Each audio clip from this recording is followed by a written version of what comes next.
بسم اللہ الرحمن الرحیم۔ السلام علیکم، میں ہوں جاوید اقبال اور آپ دیکھ رہے ہیں پروگرام شاہراہ دستور۔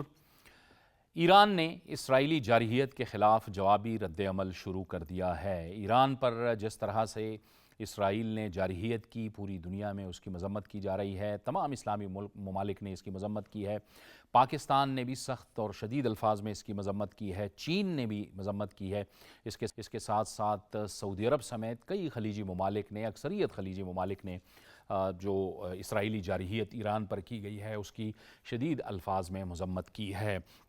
لیکن اب ایران نے بھی اپنا حق استعمال کرتے ہوئے اسرائیل کو جواب دینا شروع کر دیا ہے، اور آج جو اطلاعات آئی ہیں، گزشتہ رات سے جو اطلاعات آئی ہیں اس کے مطابق تل ابیب سمیت اسرائیل کے کئی شہروں کو نشانہ بنایا گیا ہے، اس میں جو فوجی تنصیبات ہیں ان کو بھی نشانہ بنایا گیا ہے، اور ایرانی میڈیا کے مطابق وہاں کی ایک ایٹمی تنصیب ہے اس کو بھی نشانہ بنایا گیا ہے۔ دوسری طرف اقوام متحدہ کا سلامتی کونسل کا جو خصوصی اجلاس بلایا گیا تھا، ایران کی جانب سے وہ درخواست کی گئی تھی، اور اس میں ظاہر ہے کہ چین، روس، پاکستان اور الجزائر نے مدد کی تھی، اس کا شکریہ بھی ادا کیا ہے ایران نے۔ اس اجلاس میں پاکستان نے بھی ایک واضح اور دو ٹوک موقف اپنایا ہے۔ پاکستان کا کہنا ہے کہ ایران کو بھی پاکستان کی طرح ایک جارح کا سامنا ہے، جس طرح پاکستان کو ابھی گزشتہ دنوں بھارت کا سامنا تھا۔ پاکستان نے بالکل واضح کیا ہے کہ دنیا میں امن کے لیے، پائیدار امن کے لیے، مسئلہ کشمیر اور مسئلہ فلسطین کا جو حل ہے وہ انتہائی ضروری ہے، کیونکہ یہ دو ایسے مسائل ہیں کہ جن کی وجہ سے نہ صرف دو ملکوں میں بلکہ خطے کے اکثر جو ملک ہیں اس کی وجہ سے ایک ایسی کیفیت کا شکار رہتے ہیں جس میں ظاہر ہے پائیدار امن اس خطے میں حاصل نہیں کیا جا سکتا، نہ ہی مڈل ایسٹ میں اور نہ ہی ایشیا میں ان مسائل کو حل کیے بغیر کوئی دوسری آپشن ہے۔ تو یہ ایک انتہائی اہم معاملہ ہے، لیکن خطہ اس وقت ایک خطرناک صورتحال سے دوچار ہے۔ اسی حوالے سے آج ہم اپنے پروگرام میں بات کریں گے، اور اس کے لیے جو ہمارے اسٹوڈیوز میں مہمان ہمیں جوائن کر رہے ہیں ان کا تعارف کروا دوں۔ محترمہ نائلہ چوہان جو کہ سابق سفیر رہی ہیں۔ نائلہ صاحبہ آپ کا بہت شکریہ۔ تجزیہ کار بابر گورسی، بابر آپ کا بھی بہت شکریہ۔ ہمیں جوائن کر رہے ہیں سینئر تجزیہ کار آغا اقرار ہارون۔ آغا صاحب آپ کو بھی پروگرام میں خوش آمدید کہتے ہیں، اور ہمارے ساتھ موجود ہیں بین الاقوامی امور پر گہری نظر رکھتی ہیں ڈاکٹر شازیہ انور چیمہ۔ ڈاکٹر صاحبہ آپ کو بھی ہم بہت خوش آمدید کہتے ہیں۔ اس سے پہلے کہ گفتگو کا آغاز کریں، آپ کو بتائیں کہ پاکستان کے جو مستقل مندوب ہیں عاصم افتخار، انہوں نے اقوام متحدہ میں یہ جو اس وقت صورتحال ہے اسرائیل اور ایران کی، اور اسرائیل نے جو جارحیت کی ایران کے حوالے سے، اس پر کیا کہا؟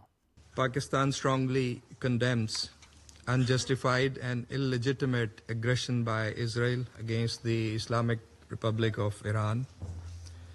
Pakistan stands in resolute solidarity with the brotherly people of Iran. We offer our sympathies and condolences on the loss of life and damages due to these heinous attacks. The Israeli military strikes violate the sovereignty and territorial integrity of Iran and clearly contravene the UN Charter and fundamental principles of international law. We unequivocally denounce these blatant provocations, which constitute a grave danger and a serious threat to the peace, security, and stability of the entire region and beyond, with serious implications. Iran has the right to self-defense under Article 51 of the UN Charter. یہ بہت دو ٹوک اور واضح موقف تھا۔ نائلہ چوہان صاحبہ، پاکستان نے شروع دن سے ہی اس کرائسس کے اندر وہ ایران کے ساتھ، برادر ملک ایران کے ساتھ کھڑا ہے، اور اقوام متحدہ میں بھی پاکستان نے ایک بڑا بھرپور موقف اپنایا ہے۔ بالکل درست۔ دیکھیے، پاکستان نے پرنسپلز کا موقف اپنایا ہے، اور انٹرنیشنل لاء کا موقف اپنایا ہے، اور یو این چارٹر کے پرنسپلز کا موقف اپنایا ہے، جو کہ ان دس کیس ایران کے حق میں ہے، کیونکہ ایران نے ایگریشن نہیں کی۔ ایران بڑا ملک ہے، اس کی قابلیت بھی بہت زیادہ ہے، لیکن ایگریشن نہیں کی انہوں نے۔ آپ کو یاد ہوگا سیریا میں ان کی ایمبیسی پہ بھی اٹیک ہوا تھا۔ پھر جب پریزیڈنٹ پزشکیان کی انوگرل سیشن تھا، ان کے بلائے ہوئے مہمان کو ان کے گھر میں وہ ان پہ حملہ ہوا تھا. اور ابھی بھی آپ دیکھیں وہ ان کے جو سائنٹسٹ ہیں, ان کے جو IRGC کے لیڈرز ہیں, ان کے جو ڈیفنس فورسز کے لیڈرز ہیں, ان کے جو پولیٹیشنز ہیں, ڈیسیجن میکرز ہیں, ان کو ٹارگٹ کر رہے ہیں. لیکن جیسے آپ اگر راہبر کی امام خامنہئی کی بات سنیں تو انہوں نے کہا کہ جھنڈا ایک نہیں اٹھاتا, اگر ایک کو گرائیں گے پیچھے 10 وہ جھنڈا پکڑنے والے ہیں. تو ایران کا موقف جو ہے وہ بڑا باحق ہے. Iran is a signatory of non proliferation treaty, NPT کا وہ سگنیٹری تھا. اور IAEA کے ریپریزنٹیٹیوز جو ان کے انسپیکٹرز ہیں وہ آ کے ان کے انسپیکشن بھی کرتے تھے. لیکن بعد میں ایران کو احساس ہوا کہ یہ جو انسپیکٹرز آ رہے ہیں ان میں موساڈ کے ریپریزنٹیٹیوز ہیں اور وہ اندر سے ان کی انسٹالیشنز دیکھنا چاہتے ہیں جو کہ وائلیشن ہے. سو اب ایران کہہ رہا ہے کہ ہمیں NPT کی بھی پرواہ نہیں, اگر آپ ہماری سوورینٹی کا رسپیکٹ نہیں کرتے. ہم نے یہ پیسفل پرپسز کے لیے رکھا تھا. رپورٹس ہیں IAEA کی کہ ہم ہمیشہ کمپلائنٹ رہے ہیں, لیکن اگر آپ وائلیشن کریں گے تو پھر ہمیں we can not go ahead with it. Israel was under estimating. اور آپ اگر نیتن یاہو صاحب کی جو اسپیچ ہے سنیں تو وہ ڈیوائڈ اینڈ رول کی کوشش کر رہے ہیں. جیسے مودی صاحب نے کہا تھا نا کہ او پاکستان کے جوانوں تم کھڑے ہو جاؤ ورنہ میری گولی ہے.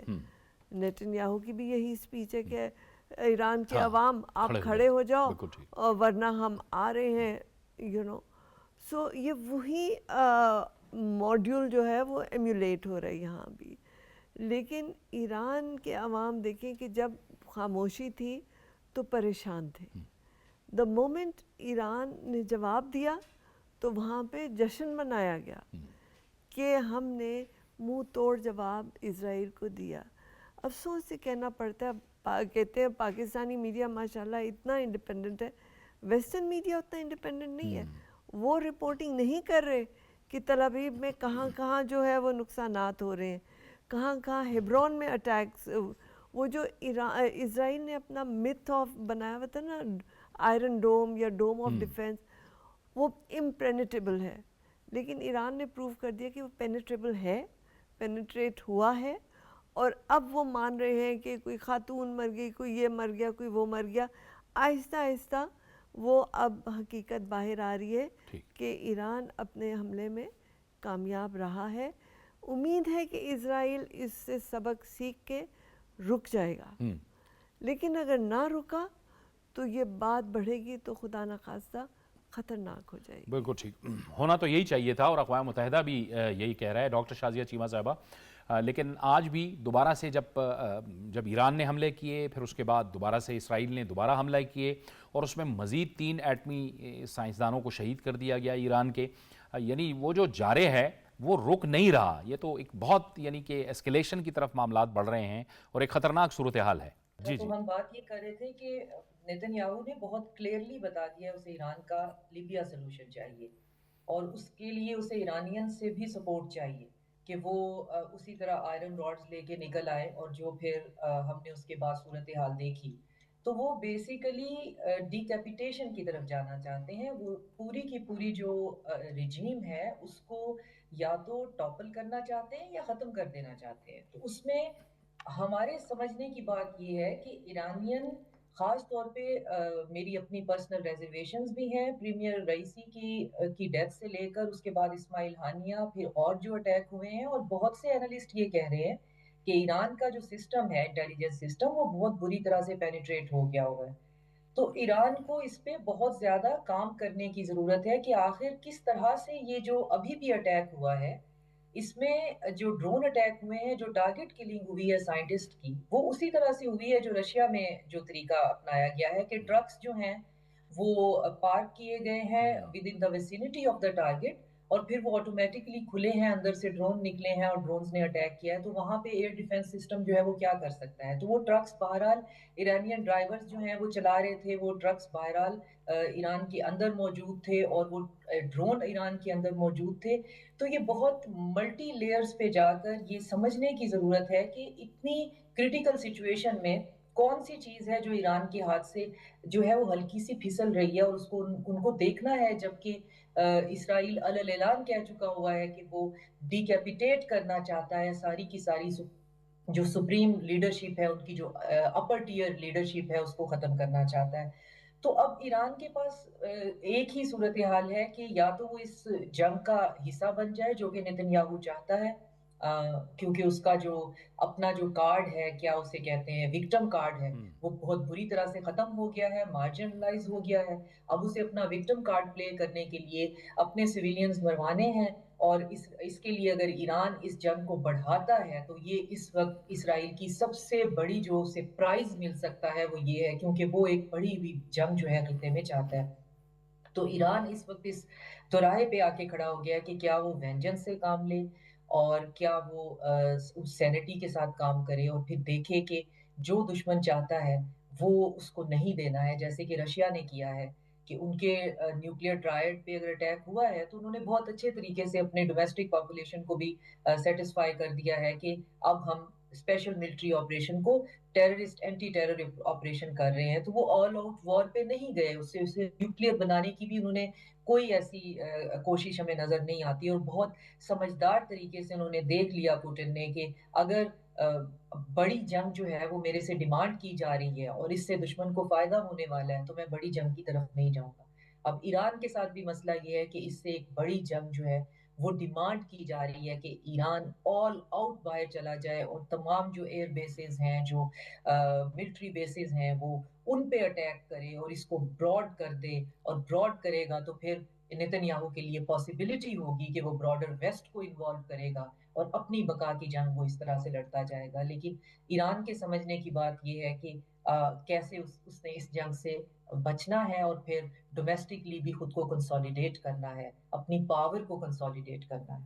بالکل ٹھیک. آغا صاحب آپ بتائیے گا, ظاہر ہے ایک مشکل صورتحال ہے نہ صرف ایران کے لیے بلکہ اس خطے کے لیے بھی, لیکن بہرحال ہم نے دیکھا کہ گزشتہ کئی سالوں سے پابندیاں تھیں, ایران پر پابندیاں تھیں, اس کے باوجود ظاہر ٹیکنالوجی کے بھی مسائل تھے, اس کے باوجود اپنے محدود وسائل کے اندر رہتے ہوئے بھی انہوں نے بہت کام کیا, جس کا مظاہرہ ہم دیکھ رہے ہیں. بہت شکریہ. دیکھیں جی, ایران کو سمجھنے کے لیے آپ کو ایرانین سیولائزیشن کو پڑھنا پڑتا ہے. Being a student of political فلسفی, میں یہ سمجھتا ہوں کہ جو آپ کی جو اقبال کی شاعری ہے, اور خاص کر جو اس کی فارسی کی شاعری, اگر وہ آپ پڑھ سکیں تو آپ ایرانین مائنڈ سیٹ اور ایرانین کلچر کو سمجھ سکتے ہیں. وہ ہر برے سے برے حالات میں بھی سروائیو کرنا اور سروائیو کر کے کھڑے ہونا جانتا ہے, اور ان کی ہزاروں سال کی ہسٹری ہے. اور اقبال نے کتنی خوبصورت جو بات کی ہے کہ تقدیر کے قاضی کا یہ فتویٰ ہے ازل سے, ہے جرم ضعیفی کی سزا مرگ مفاجات. یہ شعر میں آپ دیکھیں کہ کتنے فارسی کے الفاظ استعمال ہوئے, اور اس کا کنٹینٹ وہی ہے جو ایرانین فلسفی ہے, یو کی ناٹ بی ویکن. تو ایران اس کے اوپر بیس کرتا ہے, اس کی پوری ڈائنامکس اس پہ بیس کرتے ہیں. ایک چیز میں آپ کو اور آپ کے پروگرام کی وساطت سے میں ریکویسٹ کرنا چاہوں گا پاکستانی میڈیا کو پرٹیکولرلی, جو تقریر کی ہے ہمارے ڈیفنس منسٹر صاحب خواجہ آصف نے اسمبلی میں, وہ تقریر is a part and it should be documented in history. وہ تقریر آپ کو ایران کی ریزولو, اس خطے میں بڑھتے ہوئے خطرات اور اس خطرات سے نکلنے کے تمام راستے دکھاتی ہے. دیکھیں, یہ ڈاکٹر شازیہ صاحبہ نے بڑی اچھی بات کی ہے کہ ایک براڈر جنگ ڈیمانڈڈ ہے, یعنی کہ اسرائیل کی طرف سے بھی اور ان تمام طاقتوں کی طرف سے بھی جو اس خطے میں ترقی کو ختم کرنا چاہتے ہیں. اس براڈر جنگ سے بچنا کیسے ہے؟ اور ایک چیز مجھے خواجہ آصف صاحب کی تقریر کی بہت پسند آئی, جو میں اس میں کوٹ کرنا چاہوں گا, جو انہوں نے کہا ہے کہ اب ایک جو یہ دنیا ہے یہ امپیونٹی کی طرف کیوں جا رہی ہے. کہ انڈیا کو بھی امپیونٹی ہے جو مرضی کر لے, اسرائیل کو بھی امپیونٹی ہے جو مرضی کر لے, اس طرح انسانیت زندہ نہیں رہ پائے. تو بہرحال میں آپ کی بات کا یہ جواب دوں گا کہ خطے میں خطرات بہت ہیں, بچ کے نکلنا ہے, اپنے پر بچانے ہیں, کیونکہ آپ کے پروں کو آگ لگانا ہی ان کا مقاصد ہے, اور پھر ایک دفعہ لگ گئی تو پھر آپ روک نہیں سکیں گے. عراق ہم نے آپ کے سامنے دیکھا ہے, لیبیا ہم نے دیکھا ہے, سیریا دیکھا ہے, افغانستان دیکھا ہے. We must not have another one. بالکل ٹھیک, بالکل ٹھیک بابر. لیکن پاکستان کا وہی جو ہم بات کر رہے تھے کہ بہت واضح ایک موقف سامنے آیا ہے, اور پاکستان جو ہے برادر ملک ایران کے ساتھ بھی کھڑا رہا ہے, اور پھر فلسطین کے معاملے پر بھی پاکستان کا جو موقف ہے وہ پوری دنیا کو پتہ ہے. ہم جب سے پاکستان کا قیام عمل میں آیا ہے اس وقت سے لے کے آج تک ہم ایک ہی موقف پر قائم ہیں. بالکل, اور آپ کو پتہ بھی ہے قائد اعظم رحمۃ اللہ علیہ نے فرمایا تھا کہ ہو ہی نہیں سکتا کہ ہم اسرائیل کو جو ہے وہ تسلیم کر لیں. تو یہ ہمارا موقف تو پہلے دن سے ہی ہے, جب سے بالکل آپ ریاست اور نہ ملک تسلیم نہیں کرتے. ابھی دوسری بات یہ ہے کہ جس طرح ہمارے جتنے بھی آنریبل کولیگز ہیں انہوں نے بات کی ہے کہ اس وقت جو جنگ ہے, جنگ تو کسی مسئلے کا حل نہیں ہے, لیکن یہ ہے کہ آپ دیکھیں کہ پرٹیکولرلی آپ اس خطے میں جنگیں ہو رہی ہیں. پہلے آپ نے دیکھا ہے کہ پاکستان انڈیا کے درمیان ہوئی, پھر ابھی آپ نے دیکھا ہے ایران اور اسرائیل کے درمیان ہوئی. آپ کو پتہ ہے یہ یورپ اور امریکہ, یہ سارا جاپان, جو آسٹریلیا, اس سائڈ پہ کوئی چیزیں نہیں ہو رہی. اس کی بنیادی وجہ کیا ہے کہ تمام کے تمام جو ریسورسز ہیں وہ اس خطے میں ہیں. ان ریسورسز کو کیپچر کرنے کے لیے بہت سے, جس طرح آپ کو پتہ ہے کہ جو لوگ ہوتے ہیں جو طاقتور ہوتے ہیں وہ اس علاقے کے جو ریسورسز ہیں اس کو کیپچر کرنے کی کوشش کرتے ہیں. بہت سی عالمی طاقتیں ہیں, بہت سے ممالک ہیں جو چاہتے ہیں کہ اس خطے سے وہ تمام ریسورسز جو ان کے پاس ہوں. ابھی آپ دیکھیں گے جس طرح ایران اور اسرائیل کی اگر بات کی جائے تو آپ پہلے دیکھیں ایران نے تو حملہ نہیں کیا, اسرائیل نے کیا, اور اسرائیل اس سے پہلے آپ دیکھیں کہ 40,000 سے زائد جو فلسطینی ہے ان کو شہید کر چکا ہے. لیکن ہیومن رائٹس کی جو تنظیمیں ہیں, جو ایک کوئی ایکسیڈنٹ ہو جاتا ہے یورپ میں یا دوسری جگہوں پہ تو وہ باہر آ جاتے ہیں. لیکن آپ نے دیکھا ہے کہ 40,000 ہو گئے لیکن کسی کو بھی ٹس سے مس نہیں ہوا. اس کی بنیادی وجہ یہ ہے کہ ان کو مسلمانوں سے کوئی بھی وہ نہیں ہے, سروکار نہیں ہے. آپ دیکھیں کہ جتنے بھی جنگیں مسلط کی جا رہی ہیں وہ مسلم ممالک میں کی جا رہی ہیں. اس سے پہلے آپ نے دیکھا عرب سپرنگ آیا, اس میں بھی جتنے بھی وہ تھے چھوٹے چھوٹے ممالک تھے, آپ نے دیکھا ہے کہ شام تھا, اسی طرح لیبنن تھا, اسی طرح جو دوسرے ممالک تھے ان کو اسرائیل نے جو ہے وہ کیپچر کیا, اور اس کے اوپر تمام اپنی جتنے بھی ریسورسز تھے لگائے, اور ان کو انہوں نے بتا دیا کہ اس خطے میں ہیجمنی قائم کرنے کی کوشش کی, جس طرح انڈیا نے پاکستان کے, لیکن پاکستان نے اس کا منہ توڑ جواب دیا. ابھی آپ دیکھیں گے جنگ جب ہوتی ہے تو اس میں پھر یہ نہیں دیکھا جاتا ہے کہ اب جنگ میں ریسورسز کس کے پاس زیادہ ہے, اس میں پھر یہ دیکھا جاتا ہے کہ جنگ دونوں ممالک کے لیے کتنی خطرناک ہے. جب 40,000 لوگوں کو شہید کیا گیا تو اب جب ان کے اوپر جب میزائل مارے جا رہے ہیں اور ساری چیزیں ہو رہی ہیں تو اب ان کے بچے بھی ظاہر ہے وہاں پہ زخمی بھی ہو رہے ہیں, وہاں پہ جاں بحق بھی ہو رہے ہیں. اب ان کو یہ ہو رہا ہے کہ جی کسی طریقے سے جو ہے انٹرنیشنل ورلڈ جو ہے وہ آئے اور ہماری ڈیل کرے. لیکن اب انٹرنیشنل ورلڈ جو ہے اس کو بھی پتہ ہے کہ ایک طرف اتنی شہادتیں ہو چکی ہیں اور ایک طرف ابھی چیزیں سٹارٹ ہوئی ہیں, تو وہ اپنی اپنی چیزیں مفادات دیکھتے ہیں. ابھی جس طرح آپ نے دیکھا کہ پاکستان نے کنڈیم کیا, ہم ہمیشہ سے شروع دن سے ایران کے ساتھ ہیں اور ان کی جو سالمیت ہے اس کے ہم یہ بھی ہیں. تو نائل صاحبہ توسیع پسندانہ عزائم جس طرح ہم دیکھتے ہیں یہ ایک ہی ماڈل چلتا ہے, بھارت کا بھی اور اسرائیل کا بھی, جسے کہ آپ نے خود بھی فرما دیا اپنی گفتگو میں شروع میں کہ جس طرح مودی نے ایک تقریر کی, فاشسٹ مودی نے پاکستان کے نوجوانوں کے حوالے سے, بالکل اسی طرح نیتن یاہو بھی تقریریں کر رہا ہے, وہ عوام سے اپیلیں کر رہا ہے ایران کے. یہ ایک ہی ماڈل چل رہا ہے, توسیع پسندانہ عزائم, لیکن ان کے سامنے مضبوط طاقتیں اب بھی موجود ہیں. بالکل ہے, اللہ کا شکر ہے. اور جہاں تک انڈیا کی بات ہے, انہیں تو منہ توڑ جواب آپ نے دے دیا, بلکہ ایسا جواب دیا کہ دنیا ششدر ہے. کسی کو توقع نہیں تھی اس لیول کا رسپانس پاکستان سے. جہاں تک ایران کی بات ہے, ان کی جو ہے نا سسٹم وہ کافی کمپلیکیٹڈ ہے.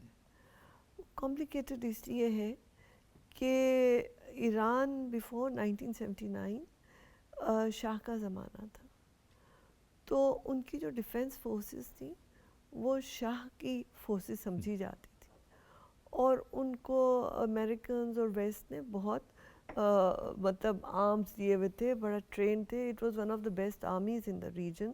Basically Iran was the policeman of the region. پھر جب ریولوشن آئی تو وہ سب تتر بتر ہو گیا, اور ریولوشنری جو لیڈرشپ تھی وہ ڈیفنس فورسز کو شک سے دیکھتی تھی کہ یہ شاہ کے لوگ ہیں. کانسیکوینٹلی ان کو وہ اہمیت نہیں دی گئی اور پھر ریولوشنری گارڈ فورس بنائی گئی IRGC جسے آپ کہتے ہیں, اور وہ لوگ تھے جو ریولوشنری تھے بٹ ٹرینڈ سولجرز نہیں تھے.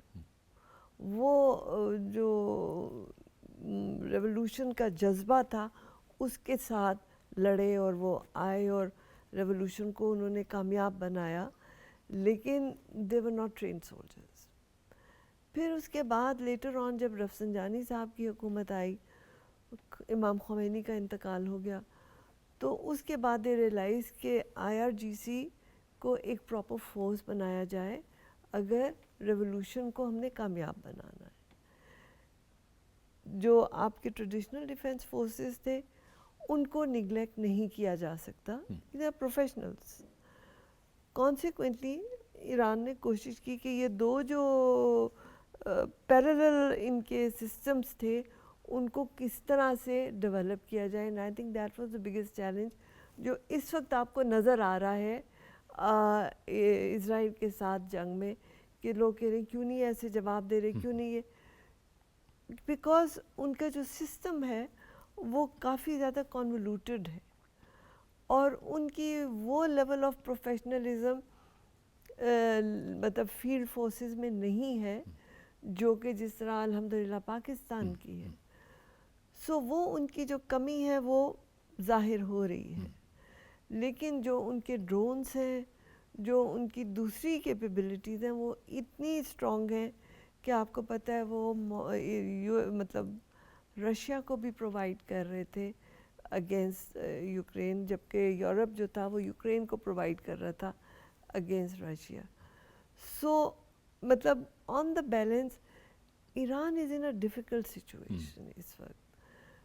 بٹ ہیونگ سیڈ دیٹ میں یہ نہیں کہوں گی کہ وہ کسی طرح کمزور ہیں, بالکل صحیح, بیکاز ان کے اتنے ڈائنامکس ہیں, اور آپ تو ماشاء اللہ بہت وارد ہیں, آپ کو پتہ ہے کہ جو سب سے پہلا ان کا نیوکلیر پلانٹ تھا وہ امریکہ نے بنایا تھا تہران میں, ٹھیک, اس میں ساری امریکن مشینری تھی, ٹھیک, and it was suppose be for peaceful purposes, لیکن وہ شاہ کے زمانے کا تھا.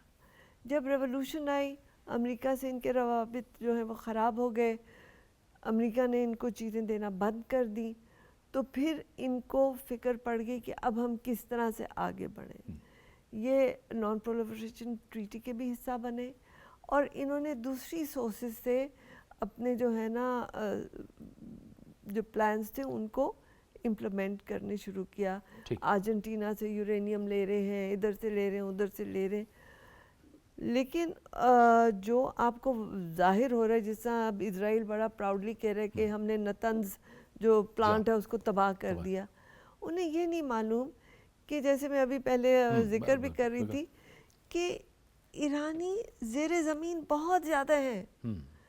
تہران پورا شہر زیر زمین ہے قدیمی, تو جو انویڈرز آیا کرتے تھے اوپر سے گزر جاتے تھے, بر صغیر آ جاتے تھے, وہ سمجھتے تھے یہاں آبادی ہی نہیں ہے. وہ سسٹمز انہوں نے اپنے انٹیکٹ رکھے ہیں. سو جو آن دا سرفیس انہوں نے اٹیک کیا, بٹ دے ڈونٹ نو کہ ڈیپ ڈاؤن انڈر گراؤنڈ کتنا ان کی جو ہے ڈیولپمنٹ ہے.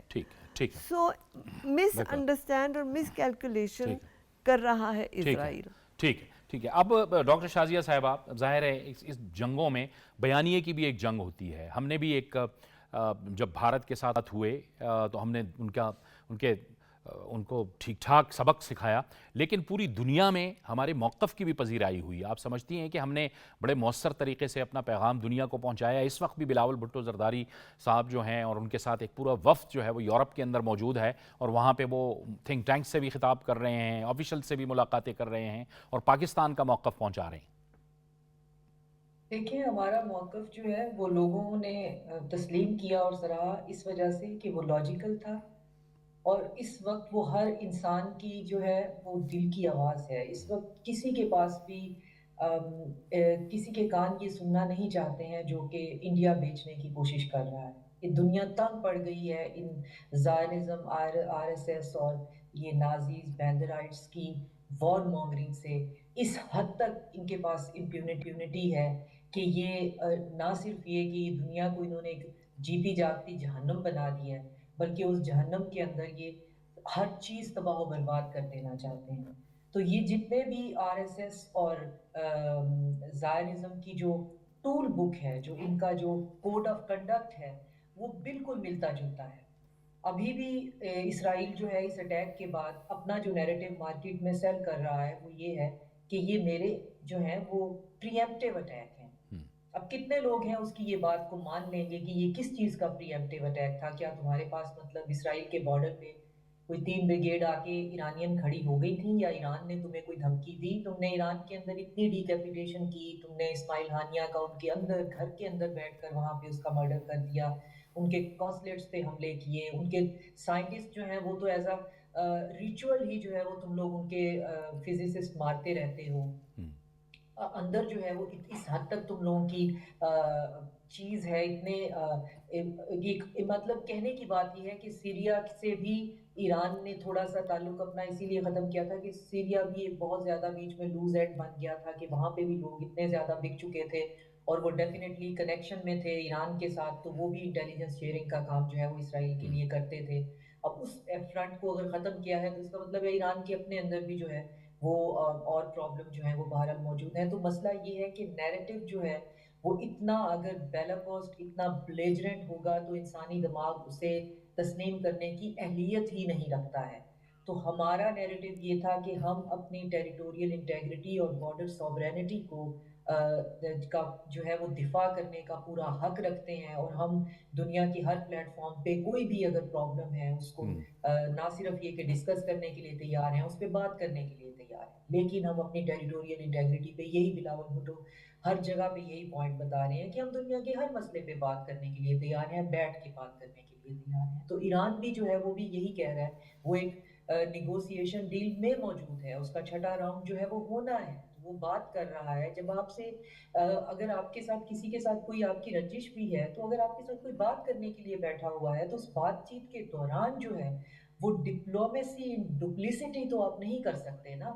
آپ یہ کیا مطلب آپ پھر کیا ٹیکٹیکل مارجن یا ٹیکٹیکل لیوریج لینے کی کوشش کر رہے ہیں کہ ایک طرف سے ڈپلومیسی چل رہی ہے پھر دوسری طرف سے اٹیکس ہو رہے ہیں؟ تو یہ سارا کچھ جو ہے یہ اس طرح کے نیریٹو کے اندر انہیرنٹلی یہ کوالٹی ہوتی ہے کہ یہ ہیومن کوگنیٹو سسٹم اس کو ایکسیپٹ نہیں کرتا ہے، جیسے اسرائیل کا نیریٹو نہیں دکھ رہا ہے. بالکل ٹھیک. ہمیں اس وقت دیکھنا یہ ہے کہ ہم ایران کی صورتحال کے معاملے میں چائنا اور رشیا جو ہے اس کا جو ٹرائنگولیشن ہے اس کو کسی صورت اگنور نہیں کر سکتے. ٹھیک ہے. چائنا اور رشیا بھی اس وقت یہی سوچ رہے ہیں کہ آخر ہم اب ان تھریٹس کے ساتھ ڈیل کیسے کریں. عقل تو یہاں پہ ختم ہو گئی ہے، عقل سے تو ان سے بات بھی نہیں کی جا سکتی. یہ تو دنیا کو تباہ و برباد کرنے کی ان کی پالیسی ہے. ان کی ہے کہ برباد کر دیں گے اور برباد ہو جائیں گے. تو اس میں اڈلٹ ان دا روم کون ہے؟ بالکل صحیح ہے. اور اس میں ظاہر ہے کہ یہ خطے کو بھی اور دنیا کو بھی ان جنگوں سے بچانا ہے. آپ بالکل درست کہہ رہی ہیں کہ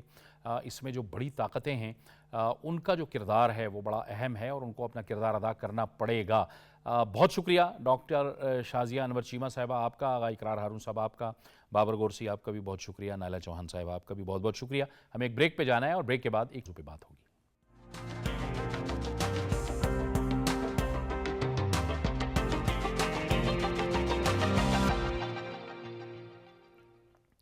پروگرام میں ایک بار پھر آپ کو خوش آمدید کہتے ہیں. آج خون عطیہ کرنے کا عالمی دن پوری دنیا میں منایا جا رہا ہے. اس موقع پر وزیر اعظم شہباز شریف کا پیغام بھی آیا ہے. وزیر اعظم کہتے ہیں کہ خون کا عطیہ گویا انسان کی خدمت ہے. وزیر اعظم مزید کہتے ہیں کہ ہم مل کر محفوظ اور صحت مند پاکستان کے لیے کوششیں جاری رکھیں گے. پاکستان بھی ایک ایسا ملک ہے جہاں پہ بہت بڑی تعداد میں لوگ اپنا خون عطیہ کرتے ہیں، اور یقینی طور پر خون عطیہ کرنے کا مطلب یہ ہوتا ہے کہ آپ انسانیت کی خدمت کر رہے ہیں، کسی دوسرے شخص کو جس کو اپنی زندگی قائم کرنے کے لیے خون کی ضرورت ہے اس کو آپ خون دے رہے ہیں. پاکستان میں اس وقت کیا صورتحال ہے بلڈ ٹرانسفیوژن کے حوالے سے کہا جاتا ہے کہ کہیں نہ کہیں ہمیں کمی کا بھی سامنا کرنا پڑتا ہے. اس حوالے سے ہمیں جوائن کر رہے ہیں عالمی ادارہ صحت کے خصوصی ایڈوائزر بھی ہیں بلڈ ریگولیشن پہ جناب پروفیسر حسن عباس ظہیر. پروفیسر صاحب بہت شکریہ آپ کا. پروفیسر صاحب ایک تو یہ بتائیے گا کہ آج تو ایک عالمی دن بھی منایا جا رہا ہے, اس کے مقاصد کیا ہیں اور پاکستان میں کیا صورتحال ہے اس وقت؟ ہم ظاہر ہے بظاہر تو ہمیں نظر آتا ہے کہ لوگ جو ہیں وہ خون عطیہ کرتے ہیں. جی 14 جون کو پوری دنیا میں ورلڈ بلڈ ڈونر ڈے بہت جوش و خروش سے منائے جاتے ہیں, اور اس کو منانے کا بنیادی مقصد یہ ہے کہ جو لوگ سارا سال رضاکارانہ طور پہ خون کا عطیہ دیتے ہیں اور لوگوں کی جانیں بچاتے ہیں ان کو خراج تحسین پیش کیا جائے, اور جو لوگ یہ کام نہیں کرتے ہیں ان کو بلڈ ڈونیشن کی طرف راغب کیا جائے. ٹھیک. اس کے ساتھ ساتھ یہ موقع ایک ایسا بھی موقع ہے کہ جس پہ عالمی ادارہ جو ہے صحت کا عالمی ادارہ WHO وہ چاہتا ہے کہ تمام ملکوں کی جو حکومتیں ہیں اور اتھارٹیز ہیں وہ بھی بلڈ ٹرانسفیوژن کے نظام کی طرف توجہ دیں اور اپنے اس کام کو زیادہ مضبوطی سے اور اسٹرانگلی. ابھی ہمارا جو نیشنل بلڈ ٹرانسفیوژن ہے اس میں کیا ایک صورتحال ہے؟ ہمیں بعض اوقات قلت کا بھی سامنا کرنا پڑتا ہے ان معاملات میں ڈاکٹر صاحب. جی اس طرح سے ہے کہ 15-20 سال پہلے حکومت پاکستان کو اس بات کا ادراک ہوا کہ پاکستان میں بلڈ ٹرانسفیوژن کا جو نظام ہے اس میں خامیاں ہیں اور اس کو درست کرنے کی ضرورت ہے. تو یہ پھر ہم نے کوئی 20 سال پہلے یہ فیصلہ کیا کہ بلڈ ٹرانسفیوژن کا ایک نیا نظام پاکستان میں متعارف کیا جائے, جیسا کہ ویسٹرن کنٹریز میں ہے اور بہت کامیابی اس سے چل رہا ہے. اور WHO کی ریکمنڈیشن بھی یہی ہے کہ ایک centrally coordinated blood transfusion system ہو جس میں بڑے بڑے ریجنل بلڈ سینٹرز ہوں جہاں پہ خون کی پروڈکشن ہو, آپ کہہ سکتے ہیں, یعنی کہ blood collection, processing, screening, testing, component preparation اور اسٹوریج ہو, اور یہاں سے بنے بنائے بلڈ کمپوننٹس جس میں ریڈ سیلز, پلیٹلیٹس اور پلازما شامل ہیں وہ ہسپتالوں کے بلڈ بینکس میں مہیا کیے جائیں. تو اس سلسلے میں پاکستان کی حکومت نے جرمن حکومت کی فائنینشیل اسسٹنس اور WHO کی ٹیکنیکل اسسٹنس سے پورے ملک میں ایک جال پھیلایا نئے ریجنل بلڈ سینٹرز کا, اور جو ہاسپٹل کے بلڈ بینکس ہیں ان کو رینوویٹ اور اپ گریڈ کیا. اور مجھے یہ شرف حاصل ہے کہ 2010 میں یہ پروگرام شروع ہوا سیف بلڈ ٹرانسفیوژن پروگرام. یہ 10 سال تک یہ پروگرام میں نے لیڈ کیا اور ہم نے پورے ملک میں یہ جال پھیلایا ریجنل بلڈ سینٹرز کا, جو کہ بہت کامیابی سے وہ کام کر رہا ہے اور روزانہ ہزاروں مریضوں کی جانیں بچائی جا رہی ہیں. زبردست جی, زبردست. اچھا پروفیسر صاحب یہ فرمائیے گا کہ بہت سے نجی یا پرائیویٹ ادارے بھی اس سلسلے میں کام کر رہے ہیں, تو اس کے لیے ظاہر ہے WHO کی طرف سے اور آپ کی طرف سے یعنی ہماری حکومت کی طرف سے ایک معیار, ایک سٹینڈرڈ, اس کی سیفٹی کے حوالے سے وہ ان کا بھی ظاہر خیال رکھنا بہت ضروری ہے. جی جب یہ ہم اپنا پورے ملک میں نیا انفراسٹرکچر بنا رہے تھے, فزیکل انفراسٹرکچر, تو ساتھ ساتھ ہم ٹیکنیکل اسپیکٹ پہ بھی اس پروجیکٹ کے کام کر رہے تھے. یعنی کہ ہم جو بلڈ ٹرانسفیوژن کی پالیسی ہوتی ہے, پلان ہوتے ہیں, اسٹریٹجی ہوتی ہے, کریکولم ہے بلڈ ٹرانسفیوژن کا, لیجسلیشن ہے, ریگولیشن ہے, SOPs, گائیڈ لائنز, ان سب چیزوں پہ بھی ہم نے بہت کام کیا ہے. اور یہ جو سارا کام تھا ٹیکنیکل کام, یہ جب نیا انفراسٹرکچر بن گیا تو یہ اس پہ اپلائی کیا گیا, کیونکہ نئی بلڈنگ اور نئے ایکوپمنٹ میں اگر پرانے طور طریقوں سے ہی کام کریں تو کوئی فائدہ نہیں. تو اس لیے اب جو نئے ہمارا سسٹم ہے اس میں اچھی پریکٹسز, مینوفیکچرنگ پریکٹسز, اچھی لیبارٹری پریکٹسز ہو رہی ہیں. اور اس کے ساتھ ساتھ جو پرانا نظام تھا, جو فریگمنٹڈ سسٹم تھا جس میں زیادہ یونیفارمٹی, اسٹینڈرڈائزیشن نہیں تھی, بہت سارے انسیف بھی بلڈ بینک سے, تو وہ بہت سارے وہ والا سسٹم جو ہے کافی حد تک ریپلیس ہو گیا نئے سسٹم سے. مگر یہ جو ٹیکنیکل کام ہم نے کیا وہ پرانے سسٹم میں بھی بہت سارے بلڈ بینکس نے اپنایا ہے, اور اوور آل بلڈ بینکنگ کا اسٹینڈرڈ ملک میں بہت بہتر ہوا ہے. اچھا پروفیسر صاحب, یہ ہم نے دیکھا ہے, ہم دیکھتے رہے خبروں میں بھی, نیوز میں بھی آتا رہا کہ بہت سی جگہوں میں, لیکن یہ بہت عرصے پہلے کی بات ہے کہ ان سیف بلڈ استعمال ہوتا رہا اور اس سے پھر ظاہر ہے مسائل بھی ہوئے, ڈیتھس بھی ہوئیں, بہت سی کمپلیکیشنز بھی پیدا ہوئیں. نئے نظام کے نتیجے میں ہم یہ کہہ سکتے ہیں کہ ہم ایک سیفر انوائرمنٹ کی طرف بڑھے ہیں آگے. جی یقیناً جو نیا نظام ہے, جو نئے ریجنل بلڈ سینٹرز ہیں, وہاں پہ جو کام ہو رہا ہے وہ یقیناً عالمی معیار کے تحت ہو رہا ہے. خاص طور سے پنجاب اور سندھ کے ریجنل بلڈ سینٹرز جو کہ آؤٹ سورس کر دیے گئے ہیں پرائیویٹ سیکٹر کے پارٹنرز کو. انڈس ہاسپٹل ہے, فاطمیت فاؤنڈیشن ہے,